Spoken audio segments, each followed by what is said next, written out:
taking over, that's a promise, not a threat.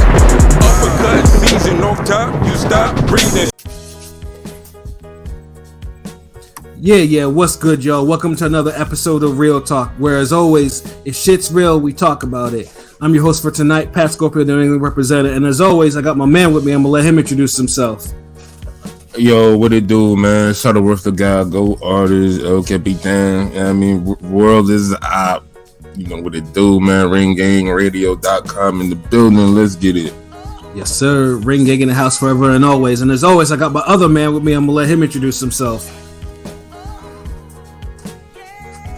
Hey yo, what's good? Y'all already know who this is. Your boy King People, Digga Box in the building.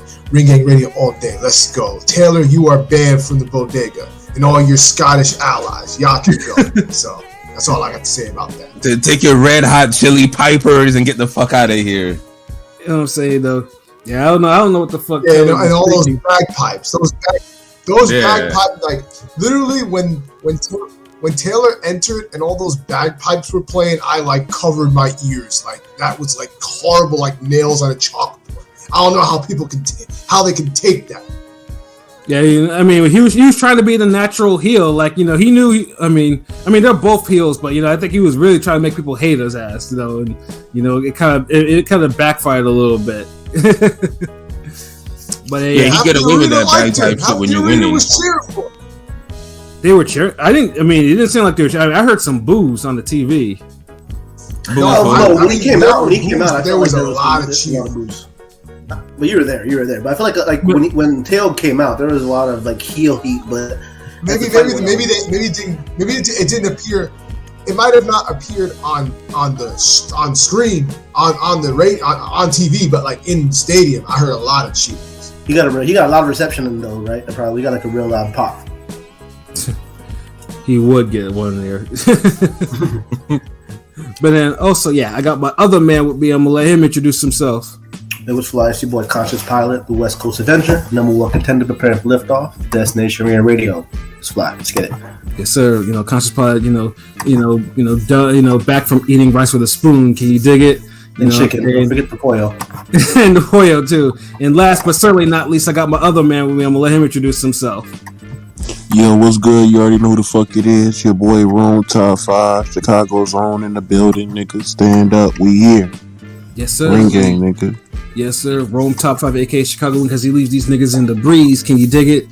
And yes, I see we have a comment from Blazing Killer. It says, hi. Now, Blazing Killer, I hope you're not trolling, but at least, I don't see no racism in your handle. No, I know Blazing Killer. He's cool. Okay, so I make sure, because, he might troll a little bit, but he's... Okay, I want to make sure we don't get, because, from Nick and Gurr, from that guy, yeah, I want to, nigga think he was slick and shit. That's how much his real name. My name's Nicholas.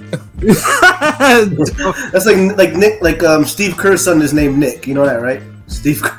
Oh shit! Man, it really is true. Like, look up one of his names son is Nick. Nick Kerr. I'm sure we don't have Steve Kerr's son in our comments like that. Yeah, niggas trying to troll with that shit. He's like, I know, I'll get them all back. I'll name you the perfect name. And you have to stand on it every time. Matter of fact, for the future, when your name is called in class, I want you to stand up. Like, really, yeah. Yeah, right. Well, I mean, let's say, that's when you've made it somewhat when we have trolling ass fans, but hey, it is what it is, yo. So salute Blazing Killer. Right, exactly. Because you just had to ask, because you popped up on some regular shit, like you were just hi, like I don't know, like. Yeah, we gotta make sure, because like I said, make sure. but yeah, this weekend, we had a pretty good weekend of boxing. One fight that we were talking about wasn't going to be competitive, but turned out to be way competitive for all the wrong reasons. And one we thought was going to be more competitive, in which we'll talk about, was pretty much like a one-sided lesson. Of course, I'll talk about Teofimo Lopez and Josh Taylor. Like, I mean, yeah, and so pretty much. So who basically got their predictions right on that one? Pilot and Rome. Yeah, me and Rep, yeah. This nigga. Yeah, nigga, what do we win? The niggas next to me and below, like. Yeah, like, I'll say, I'll say Rome was steadfast because he told us like, no, nigga, like, yeah, no, Teofimo. He was confident. I wasn't as confident in the pick, but it was more of a Pilot follow me, so you're welcome, Pilot, for this win, nigga. Yeah, we won though. We won. We're the Harlem Heat today. Nah, man, we just gonna start picking against every UK nigga that's not named Lee Wood. I didn't throw any catch for any UK fighter unless they're heavyweight, unless they're like fucking Fury, unless they're Fury or Lee Wood, pretty much. Yeah, if you're not Lee Wood or Tyson Fury, like, and you're from the UK, I'm done. Like, maybe Callum Smith, maybe. You should have known. You seen that whole UK card they had? That shit was the worst card I ever seen this year. Nah, but Tio was looking that trash, and honestly, it's more Josh Taylor being trash than I think Tio being any type of special or anything. I think Tio was like. I thought Tio, for everything put together, I thought he did very well. I rate him I graded a B plus. Yeah, I give him a B as well, because he didn't stop him, and honestly. Like he could have stopped that version. No, I said a B plus. A B plus. Oh, B plus. Yeah. Yeah, that's what I'm saying. Like, I agree. Like, I'm gonna give him no A or nothing. Like, no. That's an A, bro. That's an A performance. He exceeded the Loma win. I mean, he ain't no like. Look, dude. You gotta stop that type of nigga if you talking about getting an A, bro. Like A minus at least. I mean, like I give you a B plus. A B is cool. Nobody. We had 150 votes on our poll, and it was like 72 to 30. It's like 70 to 30. You know what I'm saying? Like, yeah, no, he get his props, but we're talking about like the worst version of Josh Taylor ever. He did look bad. Taylor didn't have a perfect fight. Like, come on, like, if you'd have went to Josh Taylor's body, which was open the whole night, he would have stopped Josh Taylor. I just because he almost did the last round. Like, no, like, that nigga get a B. In the first round, like we mentioned before, Taylor was very aggressive on the inside, but somehow Taylor, I don't know if he was using his fast twitch ability, but he was just able to, third round, he was able to just avoid that. Yeah, the thing was, because Taylor took a little bit of time to warm up in the first couple of rounds, so Taylor, he won those rounds clear. But it just seemed like once Tio got it seemed like Josh Taylor had a problem with Tio's athleticism. Like I think that's the big part, because Taylor for the most part hadn't fought a lot of athletic fighters. Like basically, they were big, strong fighters like that. But for whatever reason, that fast switch of Tio's that he had, he could not deal with that. He looked like several steps slow. And that because he tried fighting behind, dude. Like exactly. And King P made this point before, and it really sticks. The work rate of Josh Taylor, like he fights like a guy who should have moved up to 147 fights ago. Like he's ruining his own legacy. He's kind of like how Bernard Hopkins was at 160 right before he went to 178. Like his body can't produce no more offense than what it is. You're at 140. You're not even old, and you can't even give us 400 punches. Right, and that's you done. Yeah, because he's 32. He ever says welcome at 140. He's 32. He did, bro. He can't make that up. Just like, but see, the thing is, people are making excuses for Hopkins because he was always more skilled than everybody. So they'll see him bullshit for 7 rounds, whatever, and pull it off in the late half of the fight because the first round was so much fuckery and his little bit of boxing to score. So yeah, he win those fights. But Bernard Hopkins didn't have a 140 division full of killers and aggressive, big, athletic, talented motherfuckers. Yeah, except for Roy, and Roy beat him with one hand on some 84 shit. Yeah. So it's like, nah, he can't do this shit.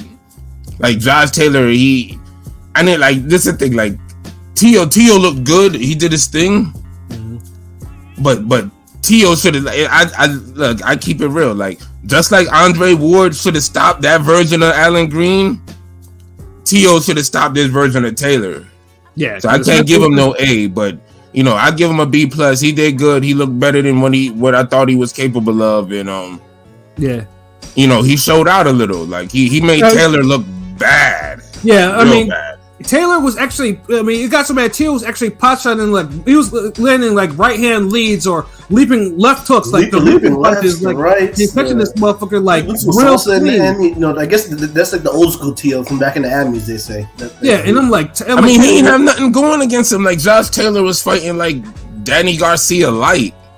Yeah, I mean, like without the countering. I don't know. Like Taylor looked bad, but I mean, I think Teo doing this thing was more just. Yeah, like I said, Teo. I would have given Teo an A had at least dropped him at least once. Yeah.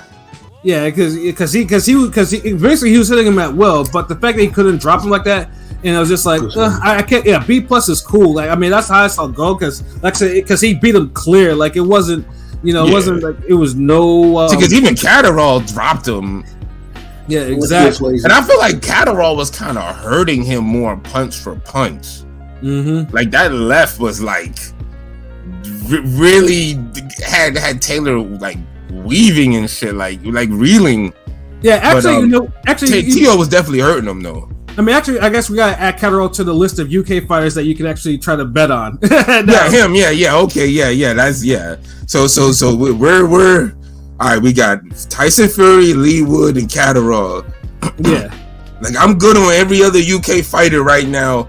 I'll give you a 0.5 for Callum Smith because I think he's super live in the Better Be fight. I give you that, but like I'm kind of done with you niggas. Like yeah, Sonny Edwards, boring ass. Like yeah, like I know he'll get wins. Okay, I'll give you him and Callum Smith make up one fighter. Fuck that. Yeah, I give you y'all props. I mean, but just if it ain't these 4 UK fighters, I'm kind of good on them. Like I'm straight. Yeah, but like I said though, Taylor. I mean, for a guy that but make no mistake about it. Like, there were some comments trying to like trash Taylor. Like I said, I'm not a Taylor fan, but I've always said that hey, like people would die to have the career that Taylor had. There's even someone that actually compared him to as a version of he's another Ryan Garcia. I'm like that's not true. Like if you compare Josh Taylor to Ryan Garcia, you clearly haven't watched Josh Taylor, or you're just an idiot. Because there's no way you should ever make a comparison. That's going a little too far. Yeah, like Ryan Garcia is too much of a. That's going a little too far. Yeah, Ryan Garcia would get bodied by Baranchek or someone else like that. Never mind, like not Baranchek now. What the hell? Not Baranchek. I don't even know about that. But he would have never fought. He would have never beat the Baranchek, Ramos, and Taylor, and all the other niggas fought. He wouldn't beat Prograis. That's for damn sure. I mean, this is a version of Teo. I was confident, he could beat Haney. Is 50-50ish. I don't know. Yeah, but and like I said, I mean, it was good to see that at least he had a disciplined plan and everything like that. And basically he beat the shit out of him round by round by round. And Taylor, it was just sad. Taylor conceded too. Like he conceded. I thought eventually maybe he might catch him with something, but it just never. He just took his will. No, he stopped. See, that's the thing. Like.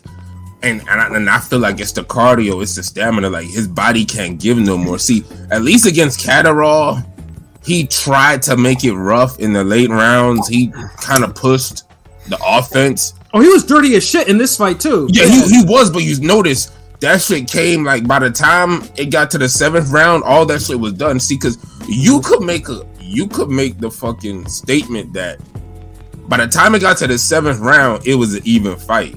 You could literally make that statement, but after that, it was.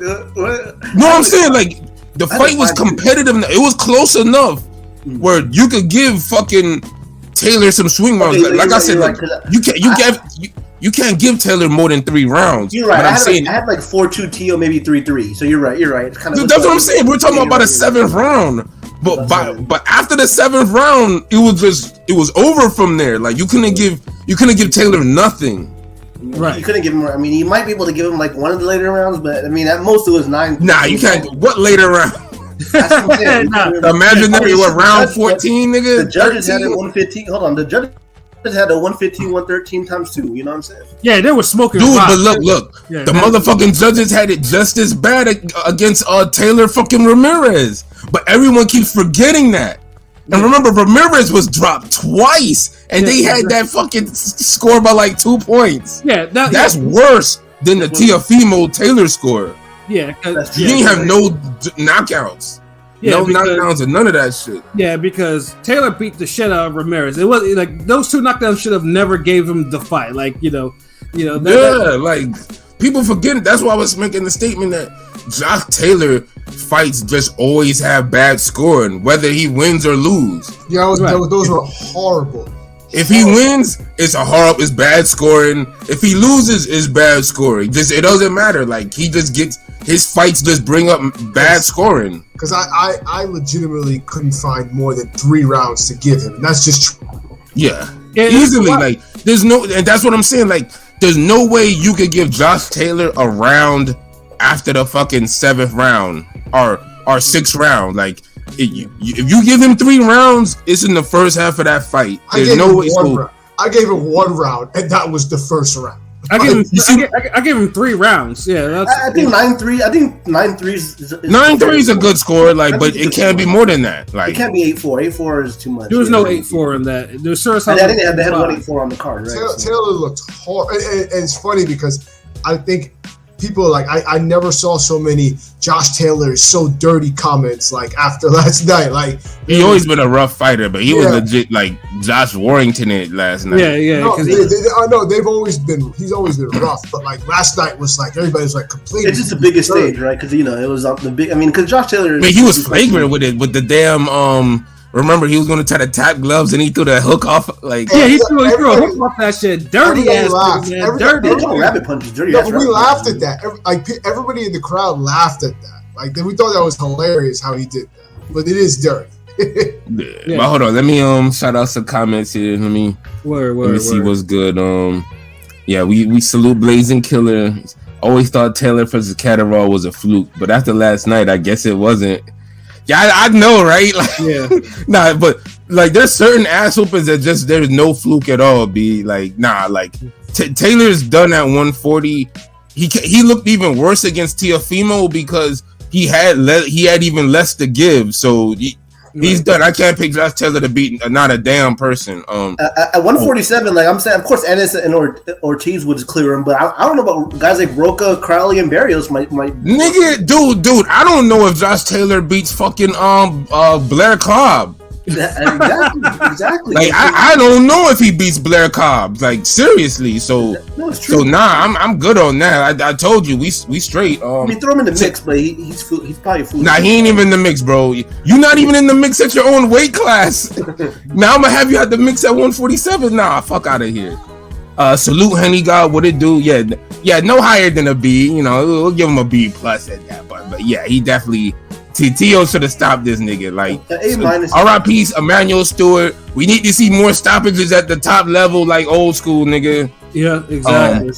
Well, you could get an A and not get a finish. Like Shannon Briggs versus Vitaly Klitschko is an A+ performance. That's correct. Yeah, that's true. But the difference is, you get an A when you try to stop a nigga. See, you could only say Tio tried to stop him in the last round. But to me, personally, he didn't really try to stop him because he didn't invest in the body in the fucking 11 other rounds when he could have. Whereas Vitaly, that's the difference of trying to stop somebody. Vitaly literally put this dude in the hospital. Yeah, I don't think Tio's putting this nigga in the hospital. So and so Vitaly gets an A off that, just off the effort. Like Vitaly literally would just pummel you to death. Right, and like Briggs will troll Vlad all day long, but when it's Vitaly, that dude is humble. It's like, yeah, Vitaly is the hardest punch I ever. Yeah, he ain't trolling shit from older bro, like big bro. Nah, fuck that. Like, yeah, Vitaly ended Briggs. Like, there was some real because someone told me some real stories about what happened to Briggs. Briggs almost died in that fight. So yeah, that's an A+ performance. Like, you know, that's. I mean, dude, when you have a nigga head look like a pineapple that you rolled off of a staircase. Like, he literally looked like he took a fucking pineapple and just flung it off the Empire State Building. Like, he just ran it down the staircase. Yeah. And that shit hit 1,000 flights of stairs.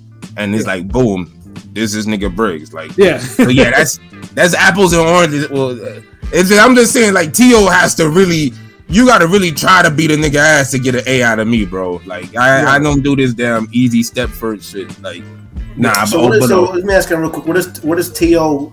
Where would you guys put Tio at 140 right now? I mean, you know, like he top 5. He's top 5. I thought the top 5 top before was kind of, but he proved it. Yeah. I mean, this is the thing. Like, realistically, I mean, I still he got to beat Catterall to be the guy to me now, because it's like we're not gonna just excuse he's that the man at performance. his division. I'm not gonna knock that because that's an accomplishment because ain't no two-time champions. Like he's. I mean, Program Matthias are a little ahead of him right now. That's all, you know.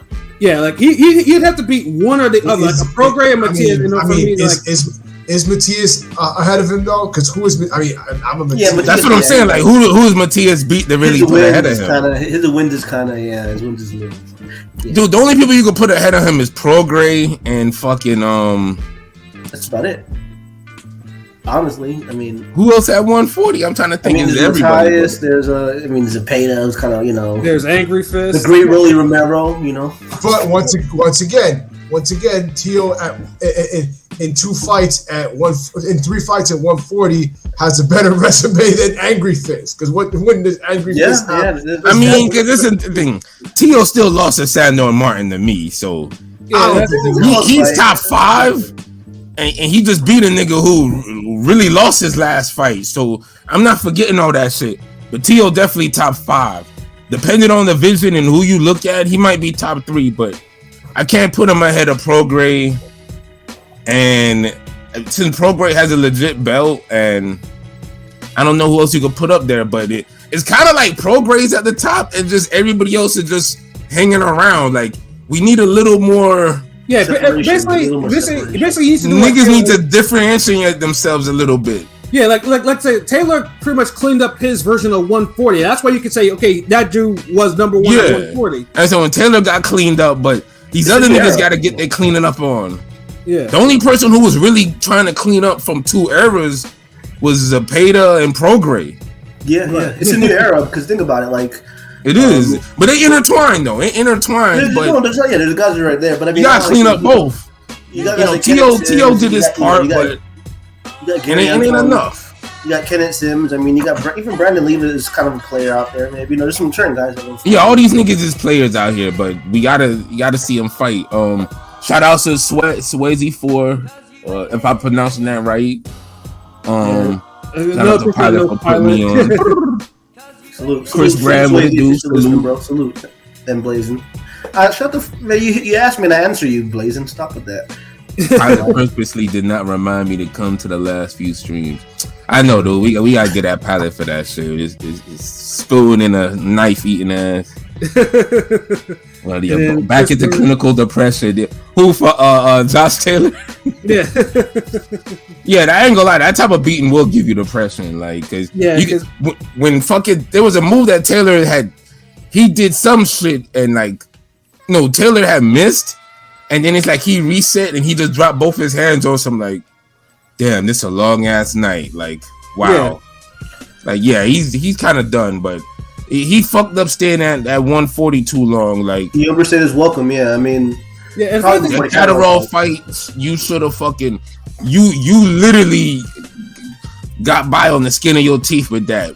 As soon as you got off of that, you should have said, "Fuck it, I'll go to 147." Or, hey, look, Catterall rematch, but we'll do it at a catch weight 144 or some shit. Like that was that's what he really should. He should have stuck to it. But you never did. You never fixed those problems. You couldn't get out of the way of a straight left. You couldn't get out of the way of a straight right. But do you remember? You remember 2 years ago, Taylor was a serious. Taylor could beat Crawford. Remember, people were saying that. I never thought that Taylor could beat Crawford. No, it was. Look, we were saying it was a good fight. That would have been, dude. That legit would have been Crawford's best win. I don't even think Taylor believes he could have beat Crawford. You know why? Because Taylor was like, "Oh, I want the Crawford fight. I want to fight Crawford." Then you see him take that picture with Crawford a while. Crawford's like, "I'll beat his ass." Yeah. So Taylor. We saw how big they were, and like how Taylor was. But remember, like this was all subjective because this was before the Catterall fight. Once the Catterall fight happened, it was no more of this damn Josh Taylor could be a good fight for Crawford. None of that shit. It's done. Said, Brussels Sports versus Catterall still thought, I still got out 140, dumb motherfucker. Yeah, he stayed there and he did the whole strength and conditioning coach because I was like, damn, the motherfucker looked ripped. But again, that probably took something from him to actually make that weight. Because all he did was overtax muscles that couldn't be taxed no more. Like he literally, What's the point of getting strength and conditioning and all that for a smaller body that can't? Like, it's one thing. Like, people gotta understand. Like, it's one thing to get yourself down to that weight. It's another thing to fight effectively at it. Right. And these niggas get down to that weight, but they only got 4 rounds. If you notice, the quality of whatever Taylor was doing was done after 4 rounds. And by the 7th round, it was really done. All he could do was just stand in front of Tio and get hit. And grimace. And grimace, yeah, just... More like... by the 9th round, he was getting styled on. More like the 5th round. The 5th round, the 5th. After the 5th round, he was spent. Like, he was... Like, I saw it in person. He was spent. He had nothing left. He was obviously... Taylor was doing the salsa and shit on him. Yeah, so the motherfucker was doing the salsa, pop blocking, all that. Because I think it was like the 7th round or the 8th round when, like, they had tied up.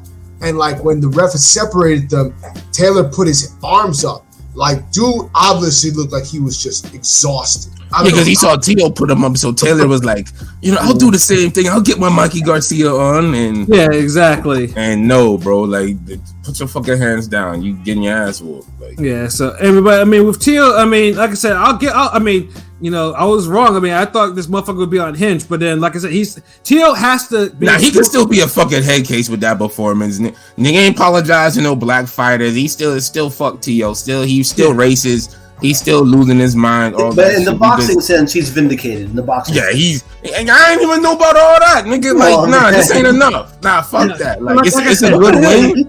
He beat the guy. I will say this, though. He still got some more explaining to do, but he started off good. Well, apparently, because Jamel Herring was on Twitter last night. He was in the Twitter Spaces, and he was talking about it because I guess he met with Teofimo after the whole thing, and I guess he wouldn't go into it in details, but they had a talk about all of that, and he said Tio came off to him like apologetic and humble about it, and like basically like kind of apologize and like say he was saying some stuff that like he was like, I didn't mean it the way it meant it. Nigga, Jamel Herring's not the representative of black people in the universe. No, of course not. Say that shit to everybody. Like, what the fuck? I hate when niggas do this shit. No, and I'm not saying that. I'm just saying what Jamel said. That's all I'm saying. I'm just saying. No, I feel you. Like, yeah. So maybe Tio does. I'm sure maybe Tio might come out and say something because if he might feel some way of like he fucked up. He shouldn't have said that. I don't know how he meant it, but he needs to address it actually. Yeah, like dude needs to go in there. Don't take random black people and then pour your heart out to them on some like, well, this should clear my name. No, nigga, you say that shit to everybody. Let's stop fucking picking random black people you want to fucking, be honest with and shit. No, get the fuck out of here. Yeah, I mean, it's kind of interesting because Tim Bradley was for magical Negroes and shit. Because Tim Bradley was the Hall of Fame, his Hall of Fame induction, right? But I know like how Taylor was saying how Bradley's not even a Hall of Famer. Yeah, but and apparently when he went into the fighter room, the meeting room, Ward just grilled him. Like Ward would not say nothing to him, but he just had like this look. He just looked at Tio like, yeah. He had that ice cold look at him. Like, well, I mean, that's Ward all the time, though. Was Ward showing love during the fight? He wasn't really. He seemed like he wasn't really showing love to Taylor during the fight. After what Tio said, after Tio said he was, yeah. I was wondering because I love Bradley commentary. But that's another thing too. I think. In the shout outs to Gritty because I think it was his tweet, the one I seen where he said Tim Bradley's presence was missed on that broadcast. No, exactly. and he was, oh my god, like he would have showed his true shot. Like, but I've always liked Bradley as a commentator. I like Bradley. Bradley's a great commentator. He brings the type of right energy. He gives people props. He actually tries to see things out. It's Ward who's the damn bad apple of that. No, honestly, I feel like it depends on the night because like they do have that good cop bad cop thing going. Yeah, they do. But no. Look, there's good cop bad cop. Then there's good cop asshole cop, and Andre Ward's asshole cop to Bradley's good cop. Like there's good cop bad cop. Then there's asshole cop. Asshole cop is the cop off Paper Soldiers, wetting his goddamn hand before he slaps the shit out of you to get a confession. Like nigga, like no. Yeah. Dude. Andre Ward was legitimately trying to make Bradley sound stupid for saying Adam Blue Nose Lopez was managing the fight and outboxing Valdez for the first half. Mm-hmm. He literally tried to check Bradley on live air and tried to make him sound stupid on some. Well, it's all about winning the fight, not managing it. I think he is managing it well. He's outboxing. Pity pat. It's like Ward wouldn't let it go. Like honestly, Ward's one of those niggas that if you had to work with, like you'd end up throwing hands. I don't care how many Olympic gold medals and shit. Like the dude just comes off like an insufferable asshole, nigga. So I ain't gonna give him the dignity of fucking good cop, bad cop. No. Good cop, asshole cop, nigga. Fuck out of here. Yeah.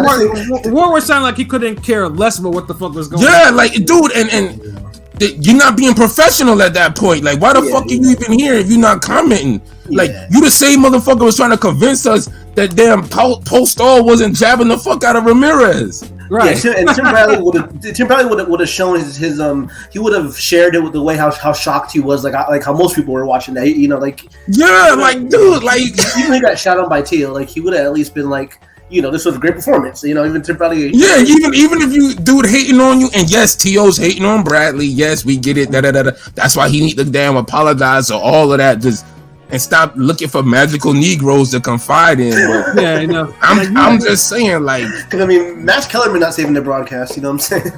Max Kellerman, another one. Like, yo, I can't even take these niggas serious. Like, these dudes is goofies, yo. Look, by next year, no one's gonna give a fuck about Max Kellerman, Ring Magazine, ESPN. Yeah, Max, none of that shit. Yeah, Max has definitely lost the plot. He's lost it a long time ago. It's really lost now. He in another strategy. Yeah, because Max be saying anything now, and it's like, goddamn, like motherfucker used to actually be one of the voices niggas can actually listen to, but now it's just like I think he's slipping. This is why we have motherfuckers like Stephen A. Smith as being called a boxing analyst now, which is horrifying to me, because it is. But I'll take Stephen A. Smith's ignorance and exuberance for the sport. Good words, by the way. Good words. Max over Max Kellerman, who knows better, but just says the stupidest shit on purpose. Like, I'll take someone who doesn't know better and just happy to be there, happy for the sport, and ready to learn and just talk shit about the sport.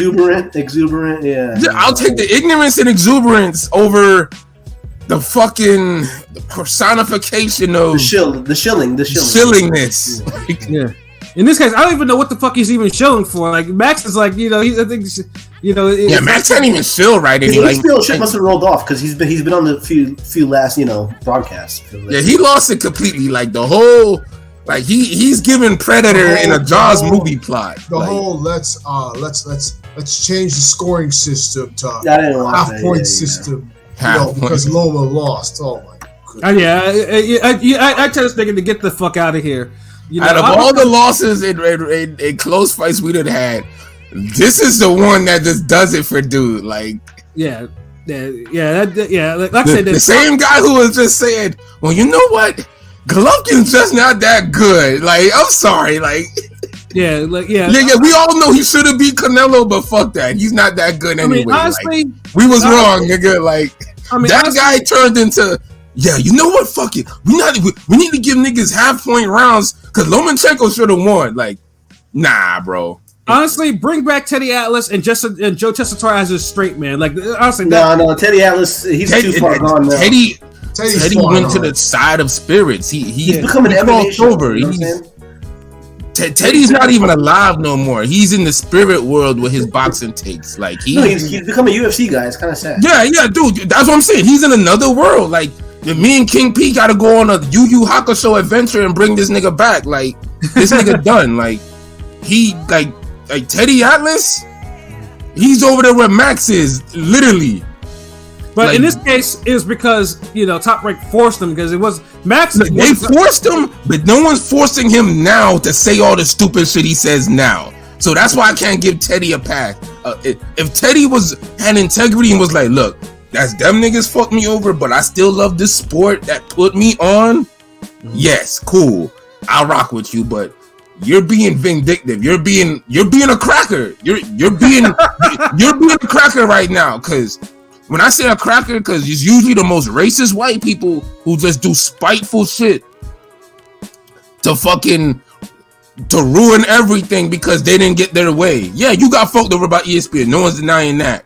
But to still hate on boxing the way you do, and boxing gave you everything you have, I'll never agree with that. Never rock with that. Yeah, it's really sad, and I'm hoping. That's why it's like I'm hoping that he can make amends with boxing, because like I said, honestly, he was boxing to him is Tony Yayo.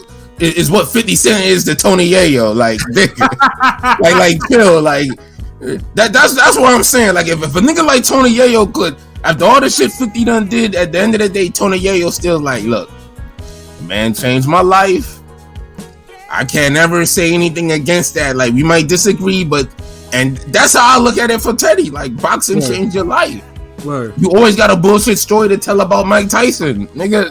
Yeah, exactly. You got a whole career about that shit. Imagine any of us just have bullshit stories about Mike Tyson that we could just tell niggas. Like a teenage Mike Tyson at that. You know, a teenage Mike. So it's like, how many motherfuckers gonna be refuting you like that? Niggas be like, man, this cat, nigga ain't never pull out no burner on no fucking Mike Tyson. Yeah, pulled the burner on Mike. Yeah, like nah. So you have that. So get the fuck out of here. I don't want to hear you talking shit about boxing, bro. Yeah, because I tried to watch his podcast back in the day, and I was like, God damn, he talks about UFC for all of it. I don't want to hear that shit. Yeah, like get the fuck out of here. Like, and shout out to Android for always keeping his fucking foot on the UFC nigga's neck. That motherfucker, every fucking day he's like, it needs to be done. That's why I salute Android, because Android is doing the job that needs to be done. Y'all niggas up there be hyping up this fucking UFC. Now, when UFC's doing good, then yeah, hype it up.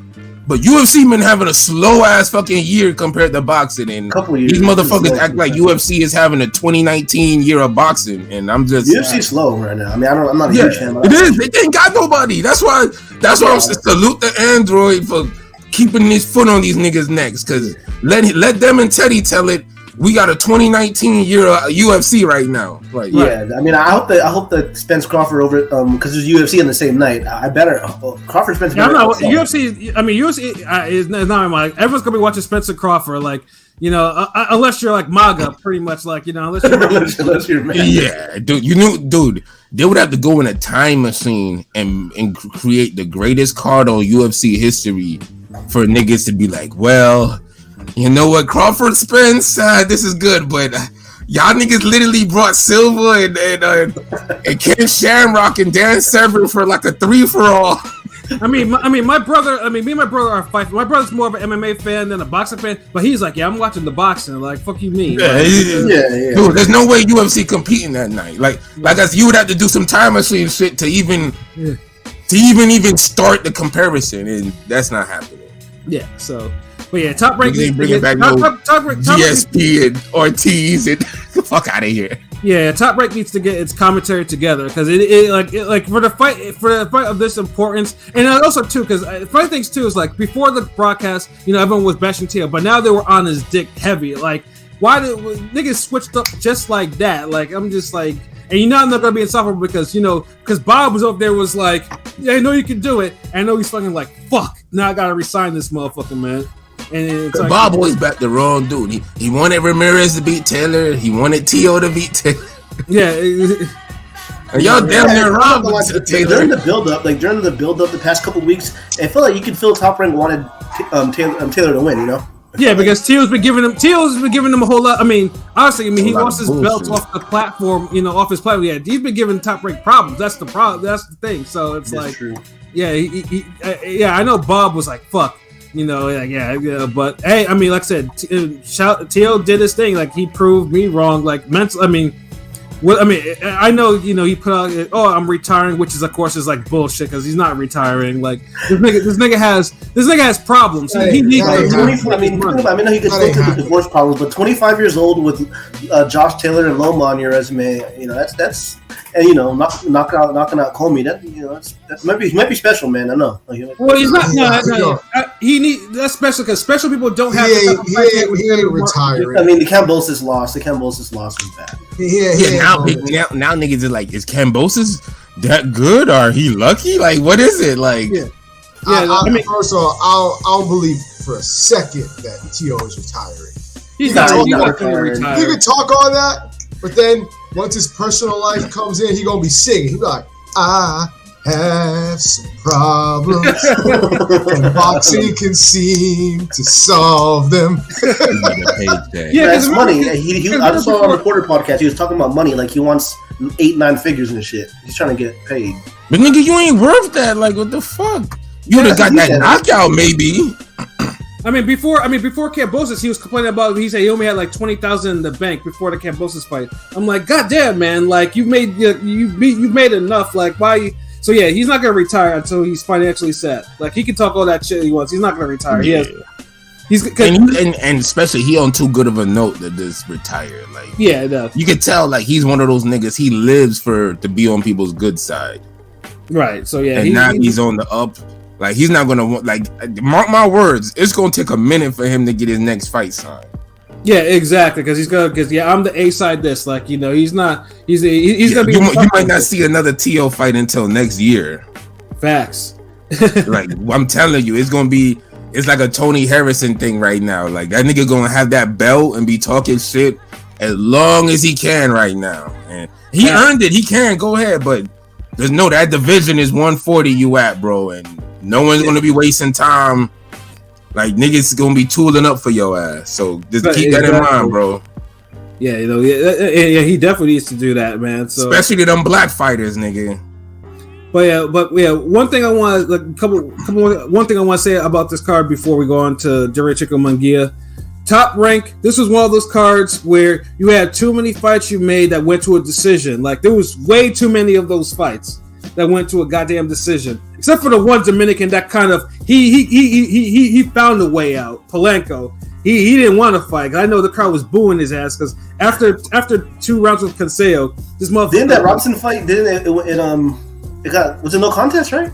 Yeah, it was a no contest because dude won out. He didn't want to fight no more. He sold. You know that reminded me of when Fortuna was fighting. I forgot who he was fighting, but he went outside the ring and it felt like he sold the fight on purpose. I think it was Granados. Yeah, it was Granados. Yeah, that was a horrible ending. But he sold that. Like, I even remember that random ass trash. I just remember that because I was getting heavy back in the boxing around. Then I was like, "What the fuck?" Oh, damn. I thought I was bad, but damn. Why does you fresh looking niggas go out the ring and shit?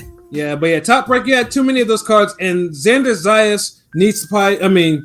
I thought he was the goods, but it seems like he's kind of like spoiling on the vine a little. His power's not there like that at 154. You know, he's a good boxer, but he seemed like he had power before. It's this intensity, like at 154, he got power, but. Because you remember, niggas step it up, knock these motherfuckers out. He's like 8, he was like 18, 19 at welterweight, but his body outgrew welterweight at 154. It's not. The thing is that like I found his offense to be incredibly predictable. Like yes, like by the 3rd round, I was able to predict every punch he was going to throw. Left, right. It's like Brandon Lee. He did the same combination every time. Like, he's like mechanical like Brandon Lee to me. I feel like he's got skills, but he just needs to piece things together. Like I don't know, he's at a point where he's just stagnant. Yeah, Brandon Lee more fluid than him though. Yeah, and I was really because when he dropped dude in 30 seconds, I'm like, okay, this shit ain't gonna last long. Like, like how the fuck this go the distance after you hurt dude so bad the first punch? Yeah. I that was low-key disappointed. I was like, damn, like and he was kind of struggling too because Cruz was kind of like giving it to him, like he was making it rough for him, like like Zayas. I ain't gonna say he's buns, but he's only 20, so I mean we gotta give him a little bit of time. Yeah, he's still nigga, dude, look, 154, you don't get a little bit of time. You don't get a lot of time, yeah. Nigga, it's 154. Like you gotta have your shit the fucking together, my nigga. It's like 140. If you have a couple off nights, you're irrelevant at like one of those divisions. Nigga's not even irrelevant. Is you might get your ass whooped. Yeah, that's right. and remember, it's harder to climb back in these stat divisions. It's not like 160 where you could lose and then you go on your little training arc, redemption arc, pilgrimage, and you score some little upset wins or some off TV wins, do your little thing, and then you come back 8 months later like, yeah, he's on a little 2-fight winning streak. He's the B-side on this undercard, yada yada yada. Like, nah, nigga, at 154 and 140, you can't do that. Like, once you lose, nigga, you're at the back of the bus on some Spike Lee shit, nigga. Like, right. And you gotta fucking fight decent niggas to even come back. You gotta climb the ladder back up. Yeah, look at Lubin. Lubin had to rebuild himself all the way back up just to go up top of the building to fall back.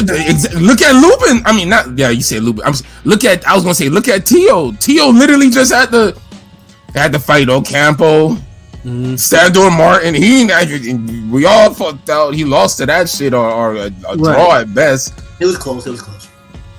So, but the whole point is he had to fight some credible dudes where they just ain't give it to him type shit. Like, yeah. So Zayas at 154, like, people think it's just the power. It ain't always the power. It's the temperament. It's the punch placements. It's the predictability of the offense. All of that plays a part. He's mechanical. I felt like he's like straight. Yeah, like dude is getting used to your 1, 2, 3. So if you throw 3, 2, 1, some 2, 3, 1, 1, 2, 3, 3, 2, like switch it up. Yeah, it's pretty predictable. Like yeah, you're hurting a nigga and he's not expecting it, so he can't brace for the offense. But if a nigga know you just hit hard and it's the same sequence of hard punches, he kind of get used to it. He could take it. He adapts. He moves, and he fires back. So it's little shit like that I'm looking at. And Zayas, I think he is who he is right now. But he needs to improve. I think he has enough power. Right. He has to be a better puncher. He has to go about it better. Like Charles Conwell is somebody who I don't think has crazy power, but he gets the most out of his power. Right. Yeah, he mixes it up. Yes. So that's the difference. He needs his shot. Conwell needs to come to PBC somehow, man. He needs to get on in the mix, bro. Like, yeah. Like Zayas should be on Conwell's level now. Yeah, and it's clearly not. I mean, I think like how old Jesus Ramos? Jesus Ramos is way better than I feel like than Ramos. See, that's at least you give me an example. Okay, Ramos and Conwell are here. Zayas is like right here. Right. Same division. Yeah, same division because 154 is just it's you can't fuck around that division, like yeah. You'll get exposed. But they should match him up with that guy Jahai Tucker. I don't know if it'll be Jahai Tucker, but there are people saying Jahai Tucker's better than him. People are saying that. I don't know. Like Jahai Tucker's a young dude. He don't have that much fight either. Like he called him out a little bit. He called him out after he stopped Luder after he won his fight. I mean, it's an in-house fight. They should make it eventually. You want out. I mean, eventually, Bob's gonna have to eventually match these prospects with the zeros at the same weight. You're gonna have to eventually. Yeah, but dudes want that damn that money with these guys. But I don't know what I mean, because the titles are all tied up right now. So y'all niggas may as well fight each other right now. So right. It ain't 140 where you got random belts hanging around. Like, nah. Yeah, no, 154. I mean, Jamel and Haney to drop the belts. I guess I don't know. No. Why the fuck Jamel would drop the belts, nigga? Like you just. Yeah, that's true. I think Jamel should move up though. I feel like Jamel should move up. Why? Why? Who's saying this shit? You? I'm probably saying this shit. Jamel is where he needs to be. Why the fuck is he moving up to 160? What is he gonna do? You guys feel like what's the name on the collie now? 154. What else he gonna do at 154? I wonder. He has opponents to fight. He can defend his belts as long as he wants at 154. Like, dude, you're at look. He's acting at 160. But when everybody's in his division is already in his division instead of moving up, that's how good a spot. Like I'm not a fan of defending undisputed. You know, I don't know. I feel like there's a curse. Yeah, but it doesn't make sense to go to 160, bro. There's no curse because niggas don't do it. Like honest to God, like dude, there's nothing at 160. Huh? What'd you say? I'm saying Haney did it twice. Haney defended undisputed twice. Haney's like the first person to defend undisputed in like ever. Taylor. Yeah, Jermaine Taylor's the last. Jermaine Taylor was an automatic rematch. Josh Taylor. Okay. Josh Taylor. This is the thing. Like, I still look at him as the undisputed because he didn't have the belts no more. But I guess the Cameron fight was undisputed, if I'm not mistaken. Yeah. Yeah, the Cameron fight was undisputed. But yeah, he barely defended. Motherfucker lost. But I'm saying he defended it, so Haney and so I'm saying I don't know. I just feel like but Haney already defended it like twice. These niggas is lucky to defend it once. Yeah. And some people obviously they complain about the Haney win, you know. So yeah, like first of all, like Haney, like it's not like Jamel is complaining about training and he can't make the weight. He's in a division that's already popping where any nigga from the top 5 can make a good fight with him. Plus, you got all the tweeners at 147, all the young niggas and all the OGs that are eventually going to try to make their way up to 154. Jamel Charlo's in a great position where he's at. Right. It's Maul that needs to decide what he wants to do. Yeah, because Maul went up to middleweight and his career has been stagnant since. Like 160 doesn't really have shit it's like more that. so, you know, like 160 was my favorite division growing up, and now it's just so dead. I mean, I feel like Jamel's a guy that could liven it up. That's all. It's just more. No, there's no reason for him to go up there. Like That's why y'all keep saying. You know what it is? Because niggas are so used to everybody just jumping divisions. When y'all get a motherfucker who could give you great fights in one division, okay, so what else? Niggas is like, oh no, like fuck, okay, so Zoo, and then you want to fight Zoo, and then Mendoza type of thing, or like, what else is there to do? Dude, he has Zoo, Conwell, Mendoza, Mendoza, Fendora, whoever wins out of that. Yeah. He got the 154, he got the 147 niggas. Well, you're not fighting Spence, and if Crawford wins, I mean, I don't know, that'd be crazy. These are the only niggas at 147. Look, Keith Thurman can fight Jamel Charlo, Boots, Virgil Ortiz, all these niggas. If Castaño gets another good win, he could fucking fight Jamel in the third fight. There's rumors saying it's Castaño Mendoza's fighting or something. That's kind of crazy. That's a crazy fight. And that's another good fight for 154. We told you can't even. That's not even a rebound. No, it doesn't make sense for you to say that Jamel should go to 160 for what? Like, what's he gonna do? Like, I mean, niggas can't even give you 3 fights at 160 for Jamel become right a 2-division champion after you already spun the block at 154 and beat your era of it. Look at Josh Taylor. Well, Josh Taylor's because he has to go. I'm just saying, like nothing's wrong with saying. Yeah, Josh Taylor's situation is different. Josh Taylor, he's at a weight that he can't make anymore, and you're seeing it get worse every time. It's gonna be RIP. It's gonna be a Corrales Kaladi thing where by the time he gets to 147, you ain't worth shit. Yeah, and I say that like, and Corrales is one of my favorite fighters. By his welterweight debut, probably. So yeah, he's rated 32. So it's not like he's a spring chicken. So like. That's what I'm saying. And then it's like your body's already been taxed at that lower weight. Like, you don't know how his punch resistance is going to react at 147. And he's a tall motherfucker for one. You saw how he was towered over Teo. He's tall for taller than Bud. Yeah, he's tall. And I don't think he'd take a mean Bud punch to the stomach either. So it's like, but yeah, Isaiah's like I